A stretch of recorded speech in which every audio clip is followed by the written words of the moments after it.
Today on Game and Watch It. The sun's out. It's a lovely summer day, so let's close the fucking blinds. It's time for summer gaming. Yeah!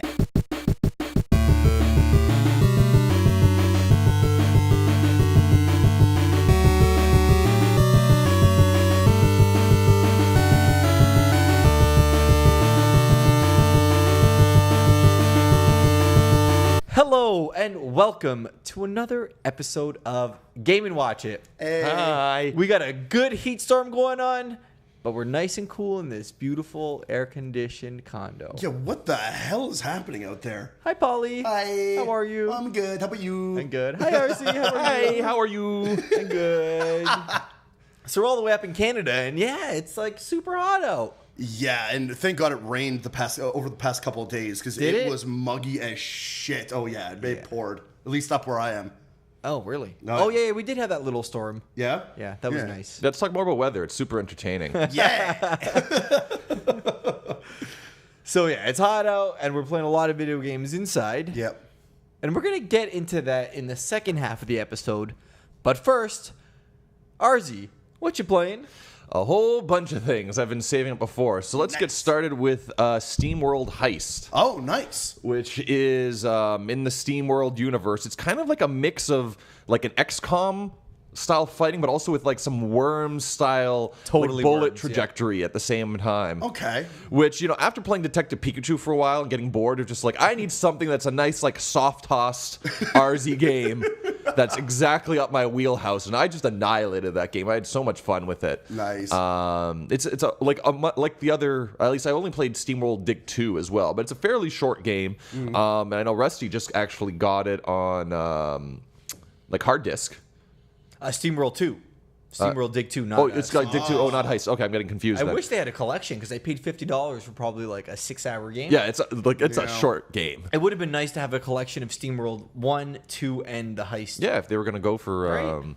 Fully priced game, essentially. Yeah. Yeah. Oh, well. But yeah, I had a lot of fun with that. Like, I like building up the trick shots in terms of doing everything. And if I didn't finish a level perfectly, I still enjoyed it enough to play it again. And what's interesting is having that kind of game with procedurally generated environments. So I guess that's kind of the norm in a lot of sense. But some Yeah. of the stages were curated, like they were fully designed out, and some of them were procedurally generated. I hate that so much. Yeah, I was gonna say it just seems cheap. As soon as a It company depends. like says that, it's like, oh, it's like, here's one of our points, like our positive points of our game. It's like, no, that's bad. Yeah, that started the downfall of Destiny 2. So yeah, I get that 100%. So, Arzee, you're saying that not all levels are pre-generated. That's right. Some are good. and some aren't. Okay. And it already came with, I think there's some DLC that was included as well. All right. A wide cast of characters, but frankly, like I almost felt like there was too many characters.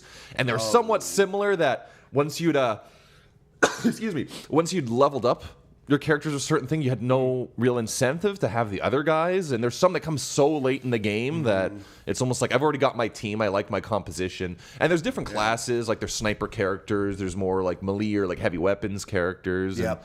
I don't know, it was a fun little distraction. This is, I mean, going to your point of multiple characters, like I feel like not a lot of games do it well. And the only one that I can think of right now is like Final Fantasy VI. Because the way that game was built is that people joined and left your party periodically. Yeah. And it could have been something along the lines of like a story element or a branching story path that caused that to happen. You essentially played as every single character in that game, maybe barring like a couple. Yeah. So you got a taste for all of them, and by the end, you had the choice of saying like, okay, well, I like the dynamics of like this person, whatever, and you can form a team there for like the final stretch. Yeah. It just seems cheap. Was there otherwise. experience sharing in that game, or was it you had to play the characters to level them up? Because that's always a beef I've had with JRPGs is that if you want to be able to use all your characters, you have to do so much grinding, where the game incentivizes you by not rewarding you for like leveling up the other characters to just have your set characters that you like and just run with them until the end of the game. Yeah, I know where you're coming from, and it's an old school RPG. So at the end of the day, that's something that like I wasn't expecting back then. Like that is a game much like Chrono Trigger, where like if they're not in your party, they're not getting experience. Yeah. It's just the way it is. Yeah. Yeah. I only have experience with Pokemon with experience share, so I can't really chime in. And it kind of cheapened the experience for me with experience like share? XP, X and Y in Sun and Moon. Oh, how they gave it to everybody. Yeah, it was kind of lame. Yeah, I But got you. You could turn that off. But yeah, and so I quite enjoyed that game. I would certainly recommend it if you're a fan of strategy or turn-based strategies of those kind of things. Like, it's not quite as deep or as demanding, let's say, as like an XCOM or something like that. But then again, I was playing on normal actually, no, I played on the slightly higher difficulty, but still, I found it relatively easy. All right. But yeah, I did a whole cycle of games, particularly around E3 coming out. Like, I played Pokemon Quest. I dabbled in a little bit of Fortnite. Pokemon Quest, I would say, don't waste your time. Like, I would not have even touched that game if it wasn't Pokemon franchise and there wasn't sort of like a deep-seated need to level up Pokemon that I've developed over the last 20-some years. Yeah. But yeah, in terms of like, it's super simplistic. It really relies on like random loot drops, which are the upgrades for your Pokemon. And at the same time, though it is free to play, some of the upgrades you get are like getting experience twice as quickly, and then you realize that like they made it just annoying enough. And it's got one of those energy bar mechanics, which I actually kind of liked because it got me to stop playing this fucking game every once in a while. Too obsessed for no reason. Yeah, just more of just like, why am I playing this when I could actually be having fun with a different game? Yeah. Yep. I saw some video footage of that game being played, and like it was within the first 5 minutes. I'm like, yeah, thank God I watched this before I bought it. Yeah. Like, this looks real bad. I remember when Pokemon Let's Go was rumored to be announced. Yeah. And it was our group chat, and Arzee's like, "Oh my God, they're announcing the game right now." So I go onto my phone, and I had shoddy internet, and I go on and I see Pokemon Quest graphics. And I'm like, "No, this cannot be the new Pokemon game." And I was kind of upset. And then I watched a little further and saw how beautiful it turned out to be. Yeah, I didn't even bother playing Pokemon Quest. Yeah, It's a mobile game. Like I said, don't waste your time. Yeah. Like, but apparently it made like millions of dollars because it just came out on mobile. Yeah. Now, is there microtransactions in the Switch version? yes. Okay, so there is. Yeah, so there are. You could have like if you're really bad, you could spend money on just like reloading your or like reloading the game battery, or just buying like the points in the game. But then there's also like certain DLC, I guess you can call it in a sense, that you could only get by purchasing with real money. So these are upgrades to your base that can like double the XP you get permanently, or like give like permanent buffs that would make the game a lot more playable and less grindy. What's the end goal? I don't know.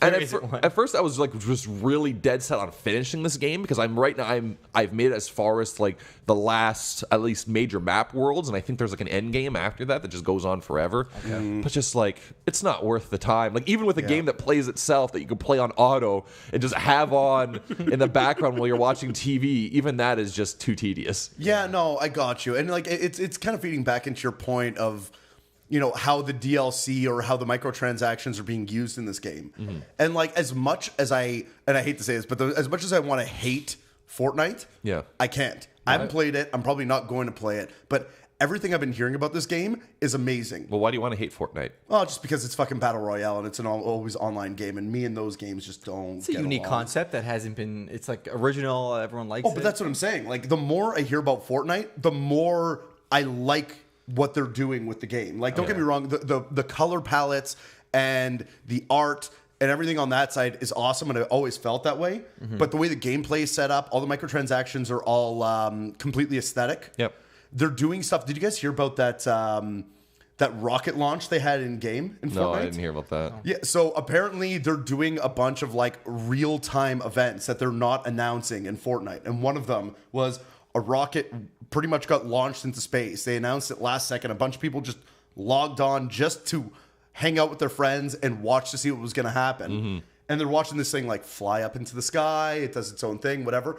And then it comes back down, and as far as I've heard, it explodes and opens a fucking time rift in the world that is now still there today and fucking with the surroundings. Oh, cool. Like, they're doing little things like that. It makes it seem like they really care about so this game. why do you hate it? Well, that's the thing. I'm saying I want to hate it, but I but don't. you can't. Yeah, I I see. can't. Yeah. It's like, I'm looking at all this going like, these guys are fucking amazing. Like, this isn't my style of game, but good on you for doing this. Yeah, I played one round and I was like, no, not for me. Yeah.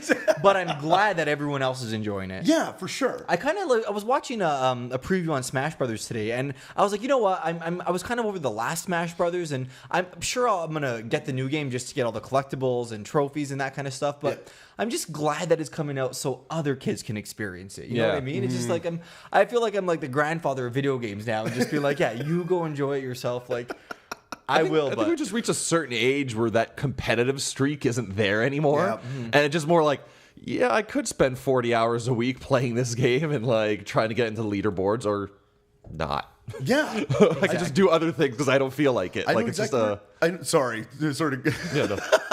I know exactly where you're coming from.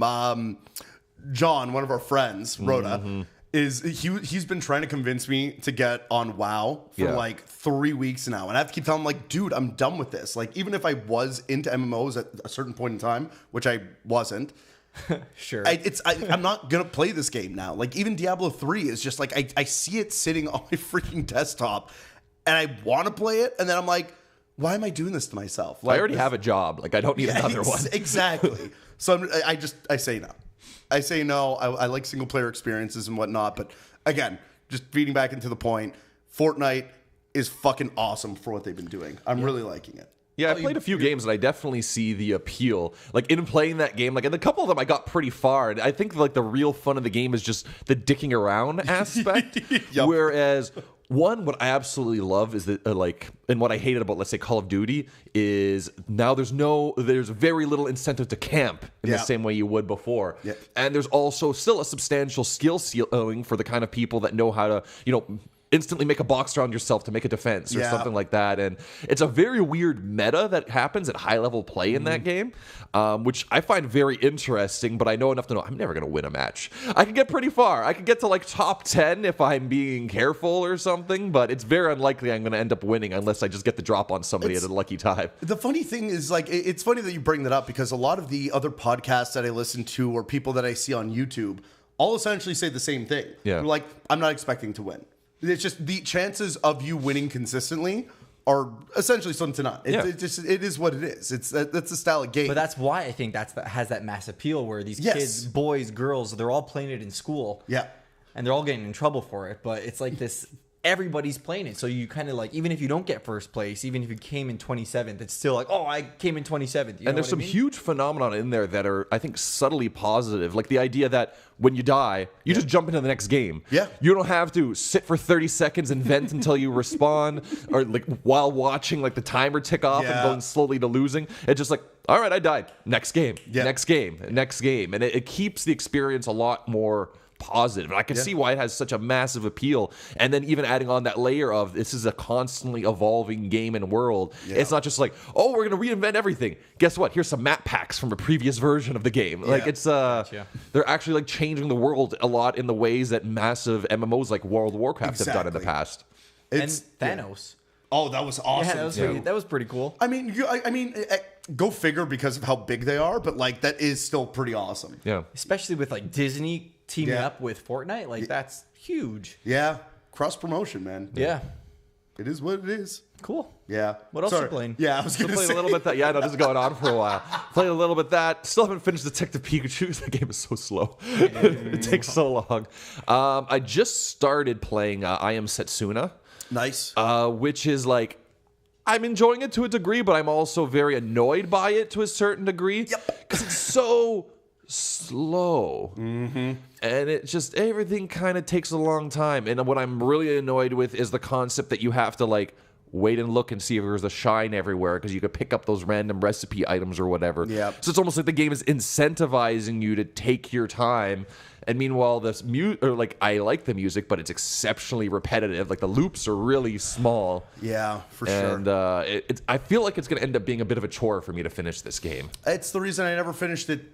In general, it's like I know exactly where you're coming from. The story takes forever to get to a point where it's actually interesting. Yeah. And then goes back to mediocrity almost instantly afterwards. Yeah. The music, I will agree in a certain sense. I really like the music in and of itself. I felt the overall theme of the soundtrack was very monotonic, if that makes any sense to you. Who was a lot of it was the same. Who was the composer? I don't know. No one I can't famous? remember. Like probably not. I mean, it could be, but I never really looked into it. I know it's not. Oh my God, Mitsuda.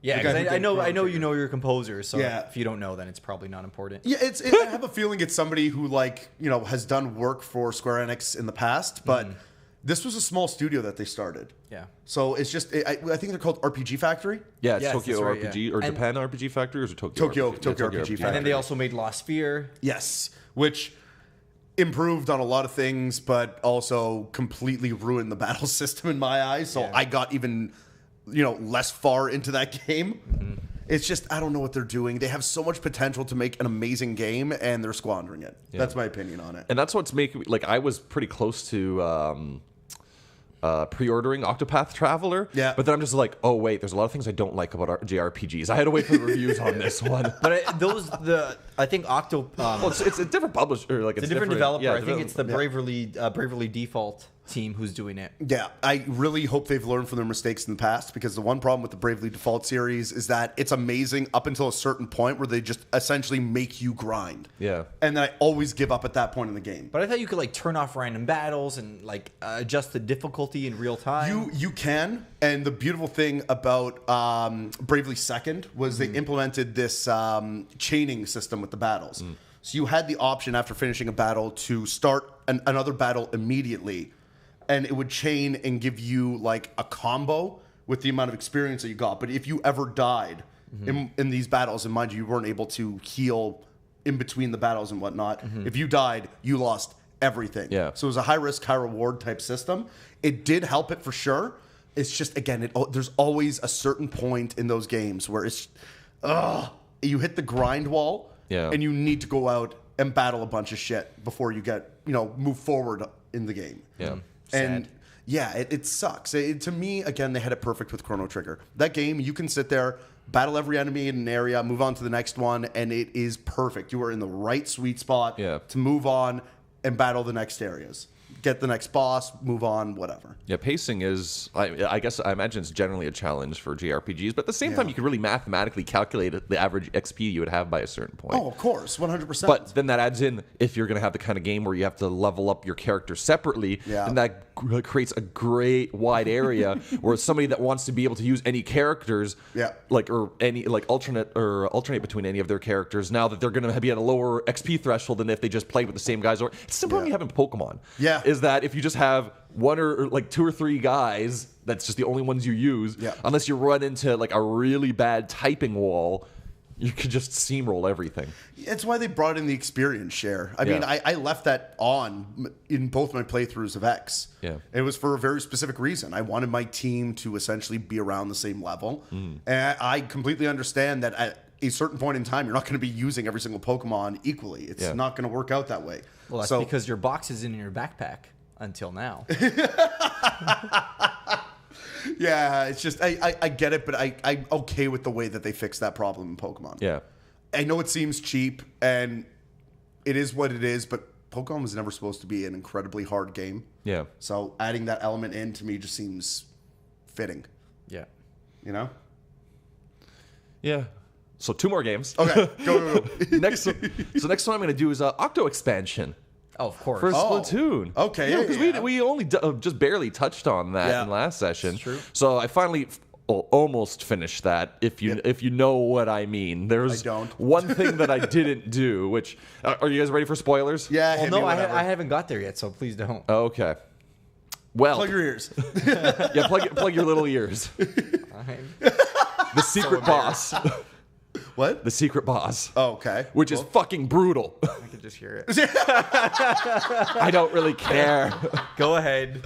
So in terms of, I love the challenge modes, and there's certain stages which are fucking hard. Yeah. Particularly the girl power stage. Okay, Which yeah. I realize if you, I did touch on this last podcast, but if you play it with a roller, it becomes so much easier. Well, I guess I could see that. It's essentially like jumping in and just meleeing a bunch of people. It's like the roller just has the DPS to keep you alive in that thing. No other weapon can kill somebody fast enough without taking a lot of hits. Okay, that's fair. And it's just, coming at the right angle with the roller. But yeah, there is a secret boss at the end, which is Agent 3, which has basically all the supers on unlimited spam and 5 different stages.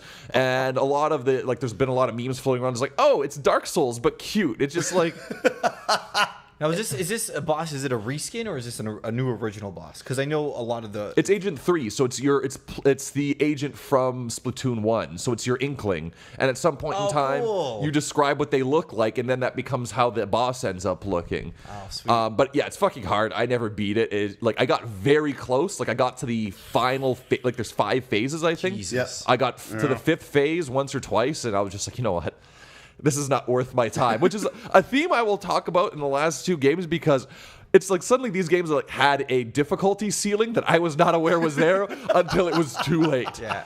It was just kind of like, I thought the Splatoon campaign has always been challenging, but like never to the point where like I felt like I want to throw my controller at the wall. And that end thing is, I guess, just like I almost feel like it's just like a joke, but made by the devs to fuck with people who want to play that game. 100%. I mean, look, there's a lot of people out there that like that style of gameplay and are looking for that level of challenge, and then there's a lot of people out there that are absolutely not. Yeah. And everybody fits into one of those 2 camps for the most part. Yeah. Yeah, well, I think like the game it was made for experienced players. Yeah. Like it's been out for a year now. Yeah, They're like, this expansion is made for the experienced player. Exactly. That's And clear. what I like about it is the missions are micro sized, so they're Yes. like small bites and chunks. So it makes it a little bit more easier. But that game's nauseating how difficult it is. Like I literally got nauseous. I had to stop playing just because it was so tough. But it's fun because in terms of some missions, they'll give you like 3 different weapons, and you could kind of adjust the difficulty based on that. But like you said, even playing with the easiest weapon, it's still nightmarishly hard. Yeah. That's kind of very Dark Souls-esque. Yeah. But for $20, you get like 80 stages. You get brand new characters, a new environment, new dialogue. Like it's And definitely worth the price. And let's not talk about the constant free updates Splatoon's been happening in terms of new weapons and new outfits and so on. But like I would definitely say Octo's worth it. But goddamn, I was not expecting it to be so hard. But yeah, I did manage to beat all the main challenges and unlock the whole underground afterwards. Nice. So some challenges are much harder than others, and I love the variety of them as well, and how it gets you to use different weapons and specials that the main campaign may never prepare you for.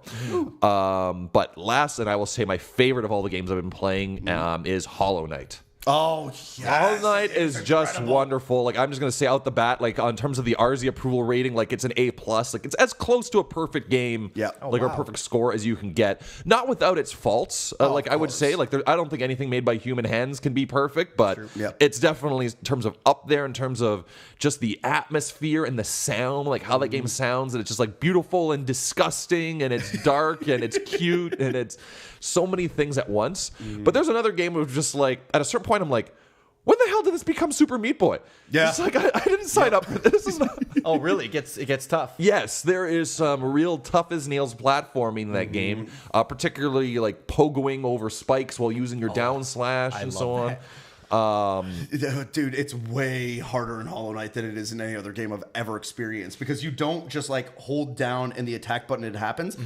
And it stays there. It is just literally a swipe, meaning you have to time it at the exact moment to hit it and bounce up, and the bounce is that much smaller. Then it's just like a little hop, a little hop, a little hop, and you have to keep doing it. So if you miss the rhythm, even by a little bit, you're done. Yeah. So now you're saying this game turns into that. Does it have the mechanics to be a good platformer? It does have the mechanics. The controls are tight as fuck, but like I would say the one issue I have with that game is the overall pacing. Yeah. Whereas at the start, I found it pretty easy. Like when you're starting the early parts of the game, like I didn't even know, because it's got a kind of Souls-esque dying system where first you die, you see like your spirit gauge, which is the like sort of your magic or health gauge, alternatively depending on how you're playing the game, gets cracked afterwards. And then if you can't get back to your spirit and kill that spirit, you lose all the money that you've gotten until that point. So kind of like Shovel Knight as well. It has the same mechanic. Oh, okay. If you die in a pit, all your money's in a little money bag, and you got to get it unless you die again. No, but do you lose all your money though? No, you lose a good portion of it. Yeah, this is literally all of your money. Oh, wow. You could be playing this game for literal hours, be saving up like tens of thousands. Well, what of can you buy fucking with that coins. money? There's a bunch of stuff. There's like little trinkets you can get for the maps. You can buy upgrades and little like medallions that will give you different moves or different move sets. So there's a bunch of stuff out there that really does improve on the gameplay, but also makes it customizable to your play style, which was amazing. Yeah, there's a lot of different merchants in the game that do different things. And so like buying the maps themselves and the charms that are the main sort of like skill upgrade point of the game, other than the sort of Zelda-esque like getting more abilities that let you unlock other areas kind of dealy. But yeah, in terms of the pacing, like the game starts off pretty easy and then it just like out of nowhere becomes incredibly difficult. And it was just another one just like, I don't remember signing up for this. But like at the same time, I tried to go in as blind as possible. I knew the game was sort of Metroidvania style. Very, very challenging. So I did finish the game. I got like 91 or 92% completion when all was said and done. And there's certain things like in terms of the pacing that I didn't quite agree with. For example, how you have to find, I forget his name, like Juniper or whatever, the map maker. Oh, yeah. There's certain areas where you can't, like there's areas that you visit and you explore for the longest time. It isn't until near the end game you can actually find where the map guy is. Yeah. So you're going to be spending a lot of time of the game lost, which I thought... I don't like that. To some degree, I liked in the short term when you're first exploring a new area. But for a game that really counts on you finding the right place at the right time, I don't think necessarily you should be traversing an area and it's not until hours later that you could find that guy and actually unlock the map. It's funny that you bring that up because like I agree with you in a certain sense. Where at the beginning when I realized spoilers, mind you, but the jellyfish like steam area. Yeah, that's exactly what I'm talking about. Area. Yeah. So when I first got there and I was looking for the guy with the map, I couldn't find it. And then I remember I spoke to you and you're like, oh yeah, no, you need to have like a move from way later in the game to find him. I'm like, you gotta be fucking kidding me. And then I realized like that's not even the area I was supposed to be traversing. I was supposed to use that as a gateway into the actual area that I was supposed to get to. Yeah. But what I realized later on, because my whole experience with that game was polarized in a sense. Where like I knew a lot about it because I had been watching videos on it. I backed it, so I knew a lot about like the news and all the stuff that was happening in the background. But just knowing like, oh yeah, this game is hard. My experience at the beginning was similar to yours in the sense that like, yeah, the combat was pretty easy and I thought it was going to be boring as shit. Yeah. But I kept dying because I'm a freaking moron. That's all it is. Like I would take headlong rushing in, leaps of faith into spikes or water, and it would just be like something stupid like that. And I think there's maybe 3 or 4 times now that I've lost all my money, and 3 of them happened at the beginning of the game just because I was trying to get used to. Is it a hard game over once you lose all your money? No. You get back to the next the last checkpoint you were at, which are benches that you find within the world. Yeah, can you sit on the bench? Yes. Cute. Yeah, that's how you and what's cute? Sold. And what's cute is you see when he sits down on the bench, he opens up his little map, and you see him like scribbling in the notes and stuff. I love those details. That's another piece of the game that I really loved was that when you start when you save an area of that you've traveled within, if you don't have the map for it, when you save next time, that actually is a piece where you see him writing down and you go back into the map, and every area that you've traveled, which wasn't there before because it's kind of very blind in that sense, is now completely written into your map. Cute. So it's cool to have that little aspect to it as well. There's a breaking point with when that game was like, okay, yeah, this is pretty cool, to like, I am absolutely in love with this game. Yeah. And it's when you get to that like very churchy cathedral like area in the metropolis. Oh, I know what you're talking about. Yeah. And you beat the Soul Master. Yeah. It was right after I beat the Soul Master because there was 2 bosses in that area that like just completely pissed me off, including obviously the Soul Master. Yeah. And as soon as I was done, I just like I had to put down my controller for a second, completely calm myself down because my nerves were shot. Like I was shaking because of all the twitch mechanics and everything. And I looked, I'm just like, this game's fucking incredible.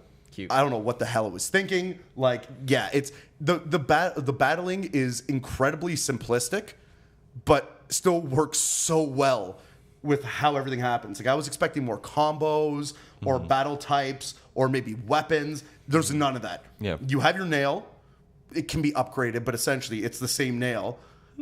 Okay, fair enough. I haven't hit that point yet. And it's the one slash in my Easy on eyes. the spoilers. You guys have sold this game for me.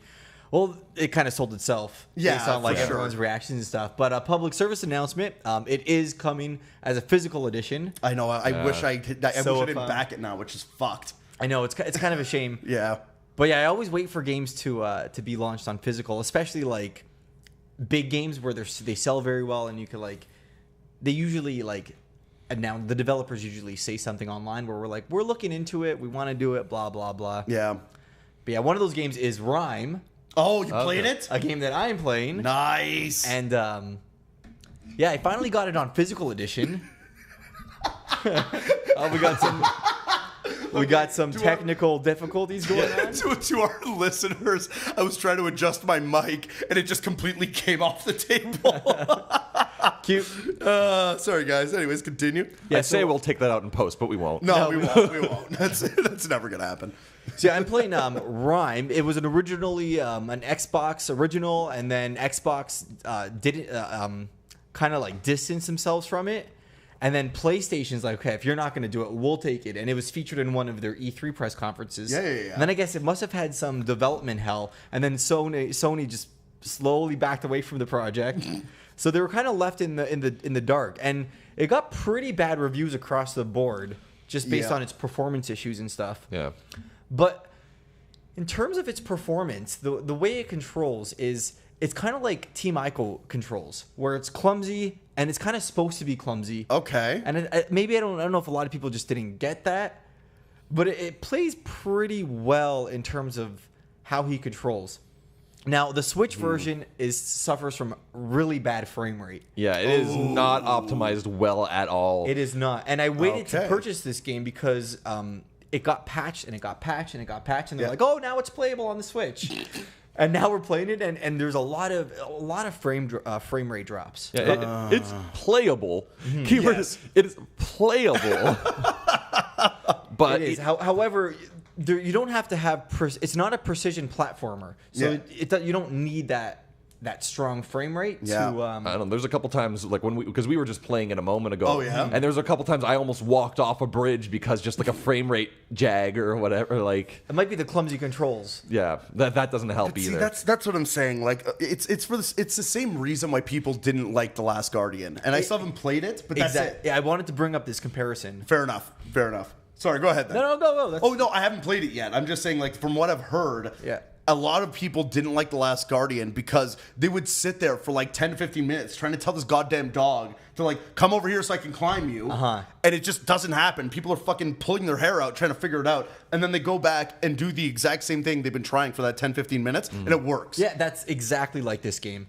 This kid, you can yell, and then sometimes he yells, and then I'm like, I know he's supposed to yell, and that will activate something, but I know it's the game's problem. So like I'll run out and go back in, and then all of a sudden he'll yell properly. Okay. It's one of those things where you could see the intent of the game, and it's like great taste, great style, but just poor execution. Yeah. And that you can never truly appreciate that game, I don't think, between just the frame rate drops and even just like when you're out in an open area, the stuff that's a little bit further out in the draw distance, it's all like jagged and in terms of like almost like warped. Like I don't know enough of the correct terms to be able to describe what you see, but I feel like it's got to the point where it's not unplayable, but it's definitely not well optimized for the Switch. I don't know about the other consoles. However, I'm actually enjoying it. Like I'm coming from like Splatoon and this like hard as nails DLC. Yeah. This game, there's no enemies. You can't really die in this game unless you fall off a cliff. Well, there is we just saw. Yeah, the bird enemies. There's some stealth elements. Not the bird enemies. Oh, but I guess. Like there are some enemies, but there's no combat system. Yeah, the pillars of this game is exploration, platforming, and puzzles. And the puzzles are kind of cool. You get like these light-based puzzles where you control this orb of light, and you got to like move it around so it casts shadows in a specific direction. And there's time-based puzzles. I'm enjoying it. Yep. I think it's got a lot of heart and soul. Okay. Yeah. So it's got like this beautiful music, this beautiful atmosphere, beautiful art direction. Is it beautiful? Graphics. Yeah. But yeah, I'm not. And another thing, the pacing and the variety of different environments and I guess variety of puzzles. I'm enjoying it and I'm excited to play it again. Okay. But yeah, it does suffer from some hiccups. It seems to me, especially because of the amount of general success this game had at selling itself, because I'm assuming the numbers have to be up there for an indie title. I can only assume. For it to get a physical copy on like Switch, and I can only assume PS4 and whatnot, like there's a following behind this game, meaning that there's going to be a sequel. I think we're going to see the worth of this franchise in the sequel, if it's going to be there. I hope so, but I think Easy Allies are the only one who gave it an excellent score. Everyone else gave it like barely a pass. Yeah, I don't think it's based on fan base. I think there just must be some good connections at Tequila Works that like there's a very strong marketing push, and I think with all the dollars spent on this game, it needs to be a success. Oh yeah. Which I think you may still be right in the end that we're going to end up with a sequel as a result of that, but it's just a shame that the game is so poorly optimized that a lot of people aren't going to appreciate it on its real merits just based on the execution. However, go play it on PS4 because it looks better and plays better. It's just the Switch port that is pretty bad. So, Paulie, I highly suggest if you want to play it, PS4 or PC. No, PC actually got a really bad port. Really, eh? Yeah. Oh, okay, yeah, PS4. I think definitely it's a PS4 game. Yeah. This reminds me a lot of like Uncharted. If that makes any sense. Like, the first game, it was all right, but it really wasn't anything special. Like, it didn't really hit its stride until the last maybe 2 hours of the game, where the fantasy aspect hit. Yeah. But then Uncharted 2 came out. They learned from their mistakes, and that game was like one of the best fucking games I played on PS3. Uncharted 2 is fantastic. It was incredible. That's the best one in the series, still in my eyes. 100%, yeah. Yeah, it's amazing. But anyway, sorry. Was that all you were playing? I also want to talk about, we bought a couple things. Yeah. Oh yes, we went on a little adventure. Oh, that's in the right. City. So we went some purchasing. Before that, I finally found my NES Classic Edition after 2 years of hunting for it. Oh. I was finally able to go into EB Games and pick up not one but two. Nice. I told them my whole sob story that I was like 2 years ago. I woke up at like 3 o'clock in the morning, went downtown Toronto, waited in line for EB Games, and I was number 19 in line. And they had 18 consoles. Yeah. And it was so shit because I saw people like just letting their friends butt in and stuff. And I didn't realize there'd be such a shortage of it. But now I finally have 2 consoles. And since it's really still hard to find the actual controllers, I bought the second system at $80 just for the second controller. Because I don't have children.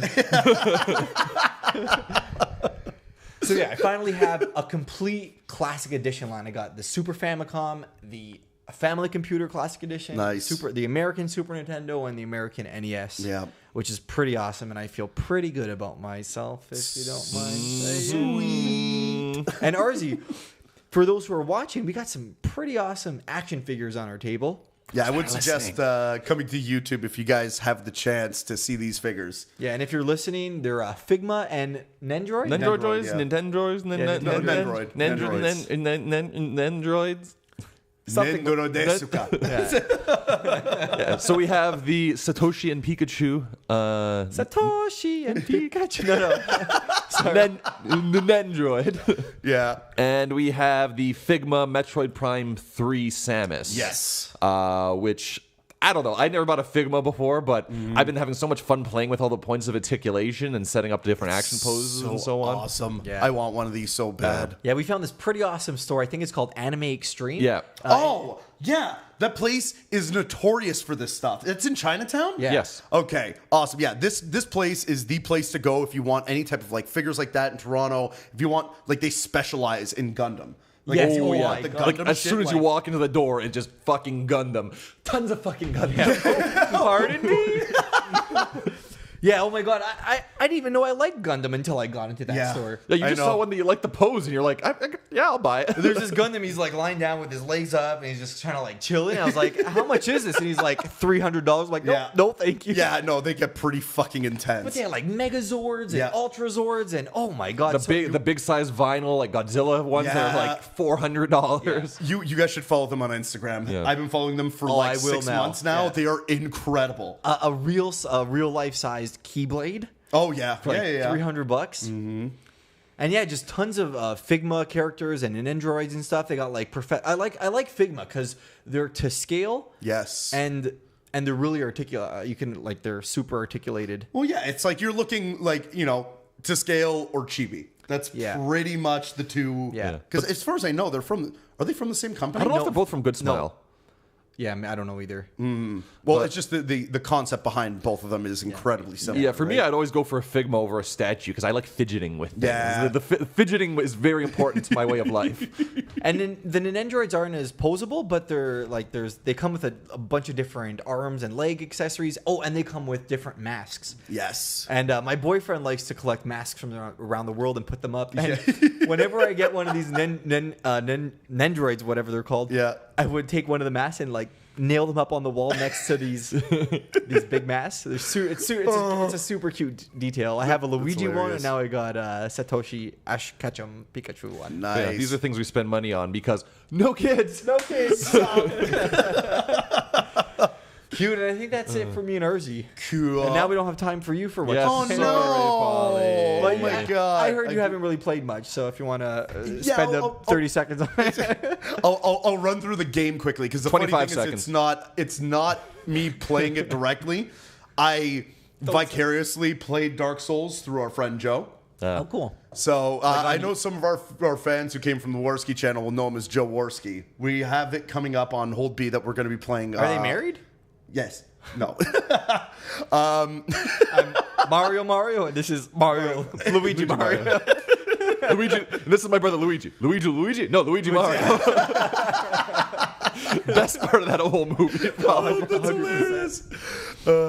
Anyway, so we were playing Dark Souls. We ended up completely fucking up 2 recording sessions just because of technical issues that we didn't realize.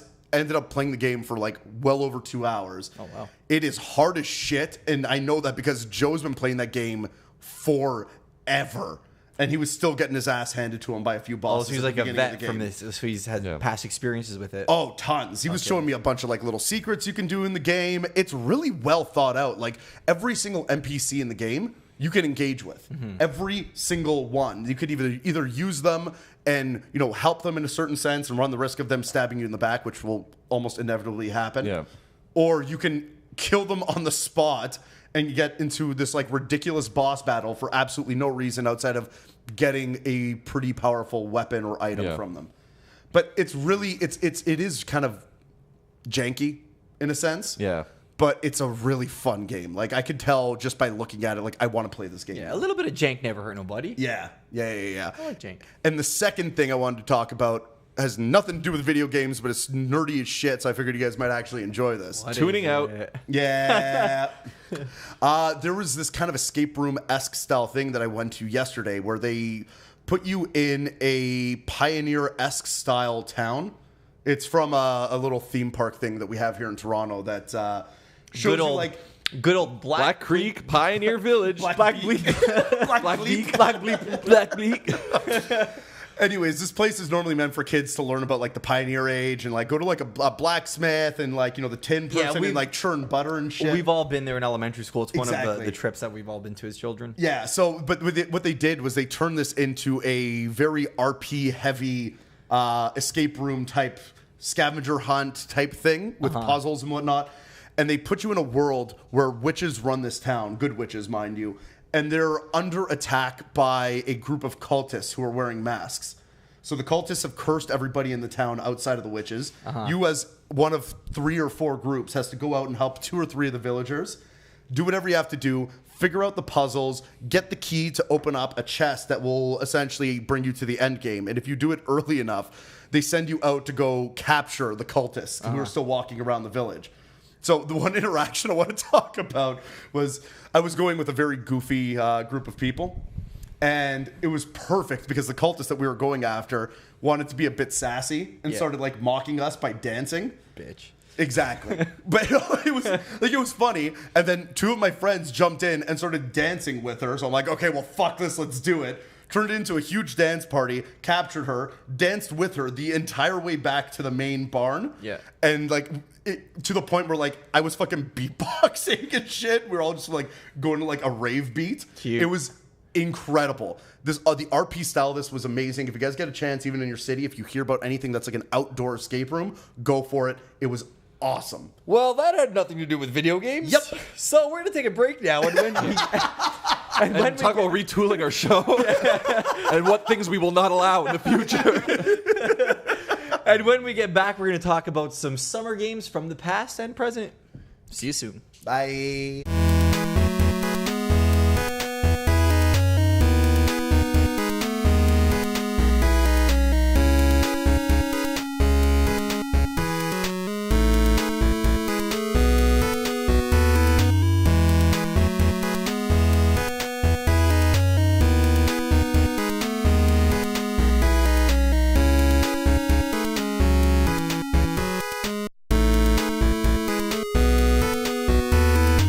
Oh, hey, we're back. Oh, hi. Oh, hi! I didn't see you there. Well, now that you caught us, I guess it's time to talk about some summer games. Yeah. Now, what question do you have to ask us? What question do I have? Well, let's see. You know, it's a beautiful day outside, and I'm just thinking of so many summers past that sure, you could go outside and play and explore the neighborhood and engage with your fellow children. But no. Close the blinds, go down in the basement, crank up the AC, and get some gaming done. And there's so many just great feel-good hits of the summer. Yeah. Games that we burned weeks or months of our very, very precious summers of our youth. Yeah. Of either games that either we can look back with kind eyes or be like, yeah, we kind of just ruined that summer. Yeah, it is. Well, did we really ruin it when we were raising these beautiful chows in Sonic Adventure 2? And let's start off with that. Was the year that I got Sonic Adventure 2 out of the bargain bin at Blockbuster. And for those of you that don't remember, there's kind of like a creature raising meta game where you raise these little I creatures think called that's chows. what everyone remembers out of that game. Yes. That was the best part of the game. I don't know. I actually quite liked that game. I think that was like amongst the best of the 3D Sonic games. But let's. For sure. I mean, that's really not saying much, though. That's not saying much. I quite enjoyed that game in general, but in terms of this little grindy Tamagotchi-esque mini game, and if you knew specific things and fed them specific fruits, you could unlock the super ones and the angel chows and the devil chows and the chaos chows. And you play these things, and we must have burned weeks. Yeah, Arzee, Like- I didn't even own that game, and I burned probably just like not as much as Yeah, you, you're but, over at my house every goddamn night. How did we do that? Was there like co-op, or was it just I we took don't turns? remember. I think we just took turns. Okay, so there was We a just garden. raised them in like a cohabitation there until like raising of these little goblin creatures. Yeah, we spent literally the whole summer just in your computer room. The raising- basement. That was basement in times. in your basement, just raising chows. Yeah, Chows? Chows Chows. or KOs or whatever, because Totally chows. there was like chaos, right? There were supposed to be Yeah. you know, extensions of the Chaos Emeralds. if I'm not mistaken. CHAO, but I don't think Yeah. you ever heard it out loud, so we didn't have like a set pronunciation for Yeah, it. they never. Okay, it's funny that you guys bring this up because I'm pretty sure that we didn't really know each other back then when this was happening. No, this would have been before we Definitely met. not. Yeah, which is fucked because I can guarantee you it was probably the same year. Yeah. I'm assuming you guys got it on GameCube. Of course. Yes. Yeah. Doing the exact same thing. Like I had options to go out with my friends, like, hey, let's go for a bike ride, or like, hey, let's go do this thing. And I'm like, nah, I'm raising KO. I have a baby. I can't go out. I can't go to the river. I have a baby now. I remember I was specifically replaying levels to get shit so I could either upgrade or get new chow eggs or whatever Yeah. the hell it was, and like trying to get the super rare like angel Yeah, that's what I was saying. or devil Or ones. like the metal ones and the different Yeah. colors. You couldn't catch them. You had to like raise them and breed Yeah. them to Yeah. get those hatch ones. them Oh, and that's what raise it was. them. Yeah, Yeah, yeah, it was yeah, breeding, yeah. and it wasn't very fun, was it? No. But I completely agree with you guys. I spent the entire summer doing fucking chow breeding like a goddamn fucking eugenics program in my basement. No, this isn't Fire Emblem, but it is a little bit. Well, that's essentially what it was. You're Yeah. right. You would breed to get better offspring. Only the strongest. You probably still have that saved data on your memory Yeah, card. probably for still sure. on. Oh yeah. We should whip that out one day and just check on them, see how they're doing. We'll be on Twitch soon. I'm surprised. Like I know there's a fan base for these Chow games. Yeah. And like there is no. Like for the. You mean a fan base in the sense of like people that did the exact same thing as us? And Yeah, completely for example, waste like an if you're extended listening to period a of time? podcast and they bring up Sonic Adventure 2, they always bring up the The Chow chow garden. raising? Of course. Yeah. Yeah, now I'm just curious that why haven't they reintroduced that element into I honestly their think it was the games? style at the time because this was, a couple years after the big Tamagotchi, Nano Pet, Oh, Giga yeah. Pet. Did you have fad. did you have a Oh, the Tamagotchi Neopets? or a Nano Pet? I had a Nano Dog. I had a Nano Human. Yeah. Who did you have? I had a nano dog and I had a Tamagotchi. Yeah. Yeah. I also had like a. I had the dinosaur Tamagotchi, if you guys remember that's that so one. cool. They were the But it best. wasn't an actual dinosaur. It was like its own thing. It was no. It was. I'm pretty sure it was Tamagotchi, but they kind of looked like, if I'm not mistaken, like dinosaur eggs. Yeah, and the characters looked like the dinosaurs from like Bust a Move and like Bubble Bobble and Okay. shit. Totally. Yeah, my Yeah, brother yeah. had that one. I was so I jealous. had something Oh, kind of the like best. that, but it was like on a watch. No, mine was like it was keychain. I'm pretty sure it was red on the outside. Yeah, my brother had a Tamagotchi. I'm like, Mom, I want one. But I was like, okay, whatever. So she took me to buy one. I had a fucking nano pet. I was like, okay. I just remember playing on the schoolyard. There's everywhere with these tiny little fucking things. Beep, beep, beep. It's like alarms going on. I have to feed my fucking dog. Like I remember actually like going to Wonderland one year and leaving my nano pet with a babysitter. Oh shite. Like an actual human? Yes, like an actual human, like leave because I was with my friend Andrew in grade school and actually leaving it with his older sister, and so she was watching our nano pets while we went out and played. I remember just like going on that thing, and then like 5 hours later, you go on, and it's just full of shit everywhere. Oh god, that was the worst. Yeah, a little fucking steamy Yeah. pile of poop there. Yeah. Apparently, they're back. I was Oh, it hurt. I was at like Yorkdale, and I was at Starbucks with some hipster barista, and she had like You can just say barista next time. true. She had like 6 Tamagotchi on each side of her shirt, just like attached. I'm like, what are you doing? Whoa. I go, are those back now? She's like, yeah, they're huge. You can't find them anywhere. Did I'm she like, bring? Was she wearing Chuchetti as well? Okay, I don't know if people are gonna get that. hold on. It's a very Woodbridge specific. Well, no, I mean it was big in the rave scene. Essentially, so we're all Italian in some way, shape, or form, and a trucchetto is the pacifier. Yeah. And in the '90s, a lot of kids used to wear them around their necks. It was Yeah, big it in was like just the rave scene. Yeah, and like you could have like clusters of these plastic pacifiers around your neck. but for kids too, they used to sell them at Weston Produce. Yeah. Like Yeah. they were Western everywhere. Produce. Yeah. But yeah, so I asked the barista, and I'm like, why do you have so many shows? Oh, I'm babysitting for my friends. So I feel like I should set up like a Craigslist ad, just like Tamagotchi sitter. It's $10 an hour. okay, guys, let's bring it back. Yeah, bring it back, bring it back. Stay on target. Let's talk about some games that took our summers away that we enjoyed or maybe not enjoyed for well, maybe we enjoyed Sonic Adventure at the time, but looking back, we probably could have done something else that summer. Smash Brothers. Yes, All day Smash Brothers. Now, Smash Brothers is a game that usually comes out in March. I know Brawl did, and I'm sure Melee did, and all that kind of stuff. So it definitely carried on into our summers. Oh yeah, Yeah.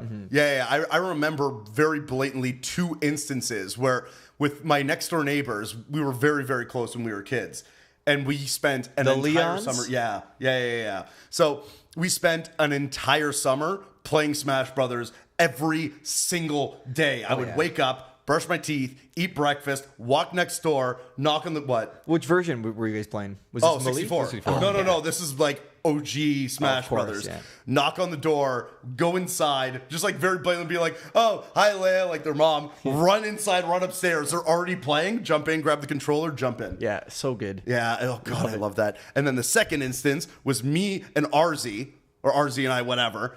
And we used to have sword battles. Yes. It was like almost every fucking day. We fucking meet up at like. Because that was Brawl era. I No, would say. that was Melee. It was. That Yeah, was sorry, yeah, definitely Melee. Melee. Yeah, because that's when I switched from Yoshi to Link main. Yeah. You played as Link, I played as Marth, and it was just consistent sword battles on the Hyrule stage. In Melee. Oh yeah. Yeah, that was fun. That was Very good shit. very epic. Yeah. The original Smash Brothers holds a very special place in my heart. Mm-hmm. I know me and Arzee would just play it all freaking day with our all-dressed chips and our Fruitopia. Oh yeah. It was the style of the time. The Kool-Aid jammers that you always used to get. The blue ones? That came later. Was it later? Yes, that came later. Okay, fair enough. While you were playing with the Leons, me and Arzee were playing because we just didn't know each other back then.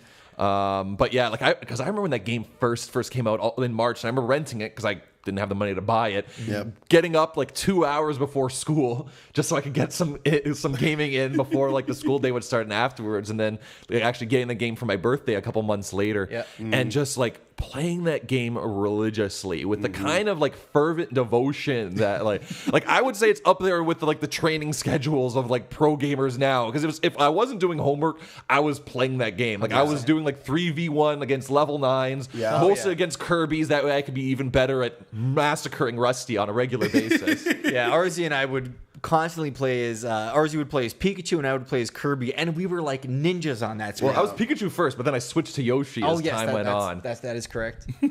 And yeah, we like choreographed dance. It was like a ballet. It was something beautiful. It was like watching like a Dragon Ball Z episode where like we're just constantly dancing around each other, and whoever slipped up was dead. Was just comboed into the ground. 100%. And it was funny. We'd like go to like your cousin's house and play it and stuff. And they're like, "Oh, we're really good." And I'm like, "Well, let's find out who's better," and we just like destroyed them to a pulp. Yeah, we would just particularly if somebody wanted to do like a 2v2 versus us, because we got so expert at killing each other, we almost developed like a psychic link of like where each other would be and what our move patterns were, and we were just offing motherfuckers. I specifically remember like visiting, like my mom reconnected with like one of her old like school friends from back in the day, and her son was like running his mouth saying, "I've never been beaten before, but I'm down for a match." And like I basically just grinded him into the floor, grind him into a bloody. And like I could tell he was telling the truth afterwards because he was just stunned afterwards. He's like, 100%. That's never happened before.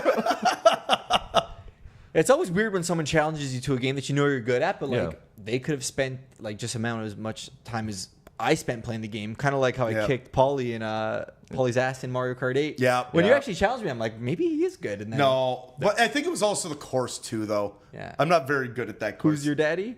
You. Exactly. There you go. But yeah, Smash Brothers has never been the same for me. The original N64 game is just. It can't be beat. You could give me Melee, you could give me Brawl, you could give me Smash for Wii, Smash for 3DS, Smash Ultimate, but nothing will beat the original. And you didn't even have Smash 64. You just came to my house every single day. We got in the basement. We had a bag of President's Choice all-dressed chips. We had the Strawberry Passion Awareness Fruitopia, and we were just in the zone. We should make an image on like Reddit for those like 90s starter packs. Yeah, I was going to say the Smash Brothers starter pack. Yeah, this is creepy, man, because it's the exact same thing with me and the Leons. Right? I actually never owned Smash 64. Yeah. They had it, and when I went over to their house, it wasn't all dressed chips. It was those goddamn Ritz crackers with either the peanut butter or the cheese on the inside. Like the little mini ones? Yeah. Yes, so yes, good. yes. Yeah, those are the best. I used to love those things, and that's exactly what happened until Melee, where I'm like, no, I love this game. I need to get it. Melee's the worst.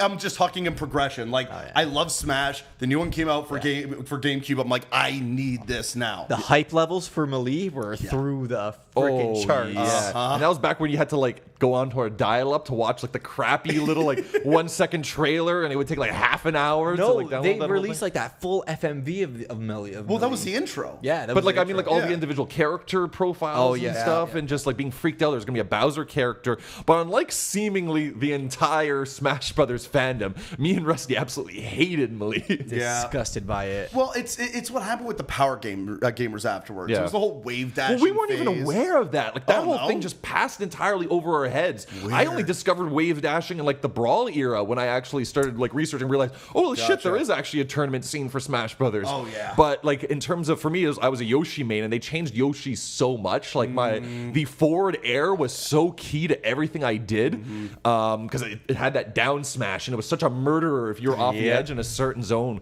But they added a delay to that, and it didn't have as much damage, and that's why I ended up switching over to Link. And same with Kirby. Kirby just got nerfed, and I was like, I can't. I think we also just reached a certain age. It was like 10th grade, and we were just more emo. Yeah, totally. That's fair. One of my favorite summertime games to play is, till this day, is Wii Sports Resort for the Wii. Of course. Now, you guys don't like this game? I just haven't played it. Oh man, it's so good.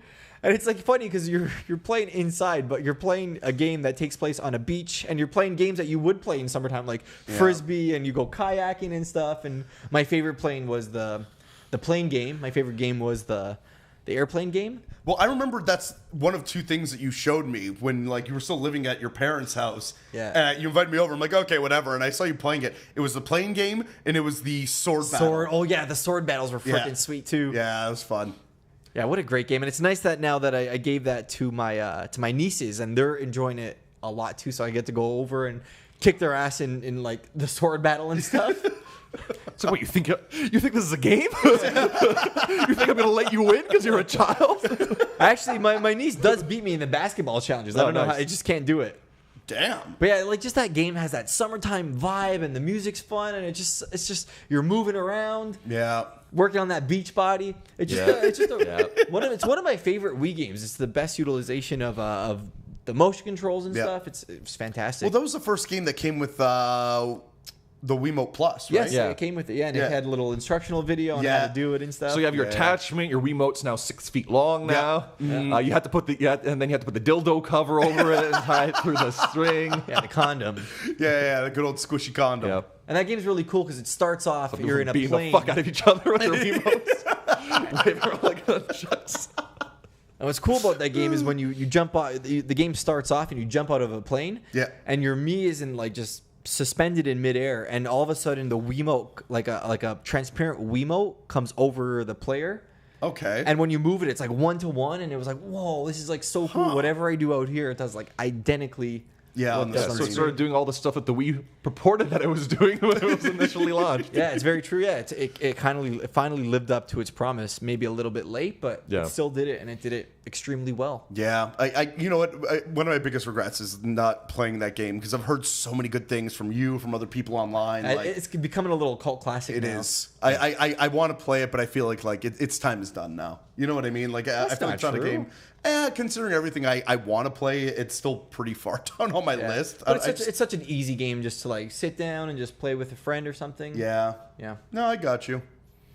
Arzee, you have anything else? Well, I was going to say, what always makes me think of summer is we used to spend a lot of time our summer at Wonderland, the local theme park. Yeah. But also what really makes me think about summer, and I often played during the summer years, was theme park games. Most specifically, Roller Coaster Tycoon. Yeah. And also, more specifically with me, is Operation Genesis, which was a Jurassic Park building game. Okay. That I think, I must have got it on like Kazaa or something like that.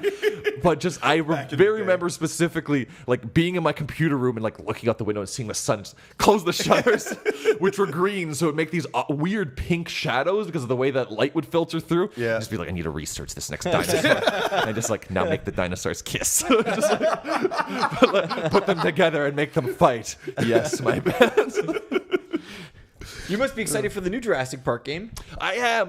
Like, well, it's like many other things. Like, I need a new gaming laptop because mine is really long in the tooth now. But it's just like, I don't want to spend $2,000 on a new computer. Like, it's just So true, especially when you know, like you're only using it for gaming. Yeah. It just feels. It feels like such a waste where there's still plenty of things to play on my Switch or otherwise. Yeah, I hear you.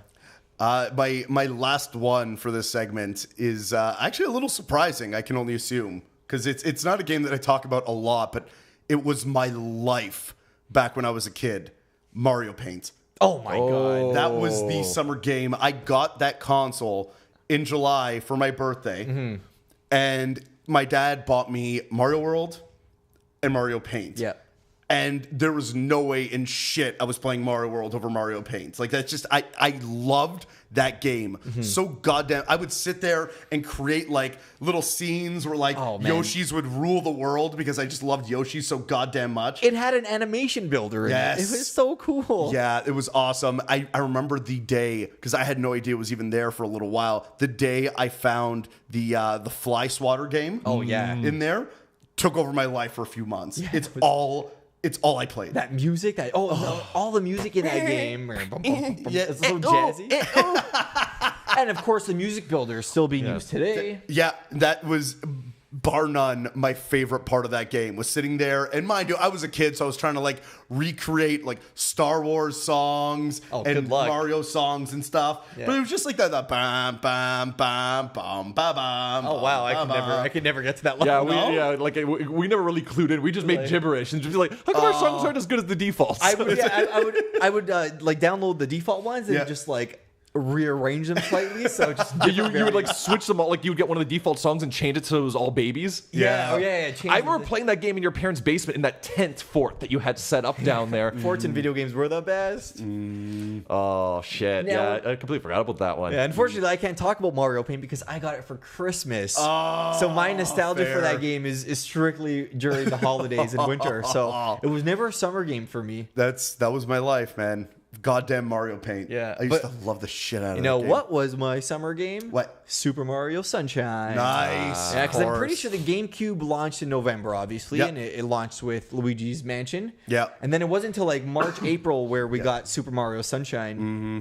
And yeah, that's just such a fun. If you're gonna like I stay love that indoors and not enjoy the outdoor, that's the best video game to enjoy the sunshine. I have such a love-hate relationship with that game because I loved the flood. I love the fact that like we had Yoshi back as a rideable character in that game. So cool. The blooper surfing and some of the bosses I really liked. Like it was really cool. Yeah. And then I have like PTSD flashbacks to trying to get all those goddamn red coins on that like sand bird in that one level, and it just Oh, that's a bad memory. yeah. Right. I remember trying so hard for weeks to fucking beat that goddamn stage. Yeah.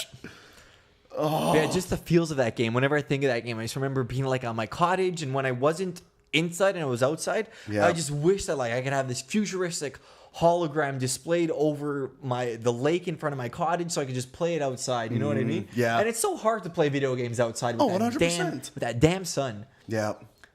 Damn it. But yeah, Sunshine was such a cool game. It was the first time where I saw like those water physics. Yes. And I don't think it's ever been like come close to that. Even like with Galaxy and Odyssey and stuff, those water physics in Sunshine still haven't come close to anything that I've seen lately. Well, it's because it was completely exaggerated in Sunshine. Where like Yeah. water does not work that way in real life, but like some of the ripples and how like defined they were. Yeah, it was something awesome. special. Oh, Yeah.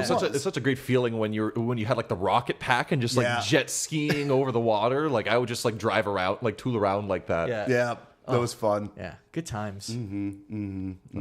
What else we got? Well, actually, go back to Roller Coaster Tycoon. I just remembered drowning pandas, and so half of the fun. Like I never actually played those games properly. Like I would just make death machines and just Yeah. toy with these poor people. Yeah, well, it was really hard to make a good roller coaster Yes. that actually worked. I think we were just Yeah. obsessed with making the tallest, biggest roller coaster Yeah. that we kind of lost sight of what the game actually was about. And I've only realized as an adult that there is a very devout and very demanding fan base of that game. Oh, yeah. Like in terms of the subreddit, like if your rides aren't perfect and perfectly themed, they will ride you on that subreddit. Hey guys, look what I create! Get out of here, blasphemer! Basically, you'll get run out of there with pitchforks. Surprised they haven't made a Disney attraction, a Disney like Version? park builder. That's That'd be because so much fun. Well, there would be. was that game that you had, the virtual Disney. Oh, I think I played that for years. So that wasn't only a summer game, but it was a fall, spring, and winter game. That was like an interactive park tour of Disney World. Yeah, It was an interactive advertisement for Disney It World. was so freaking awesome. Oh man, I remember I didn't own Roller Coaster Tycoon, but I played it. I can't remember if it was like a friend's place or a cousin's place or whatever it was, but like I remember sitting down, playing that game, and just being an absolute sadist. Yeah, that's basically how most people play that. Yeah, That's what you it turns into. you start the roller coaster, but you make sure that like it comes down and comes up, and then the track just ends, and you watch it like launch into the air and Classic. smash into Yeah. oblivion. Or you'd like dig a hole and just put every single person in the park into that one hole. I used to trap them in the rides themselves. Yeah. So they'd be like walking through the maze of fucking rods and fucking shit. Yeah. And I would completely just close them off, and I can only assume it was fencing or whatever it was. And I would sit there and watch and be like, yes, Or get you just, hungry, you my just pets. reach like the level where you have enough population to win the challenge, and then just all right, I'm gonna delete the path in front of the exit, and I'm gonna go have lunch and come back.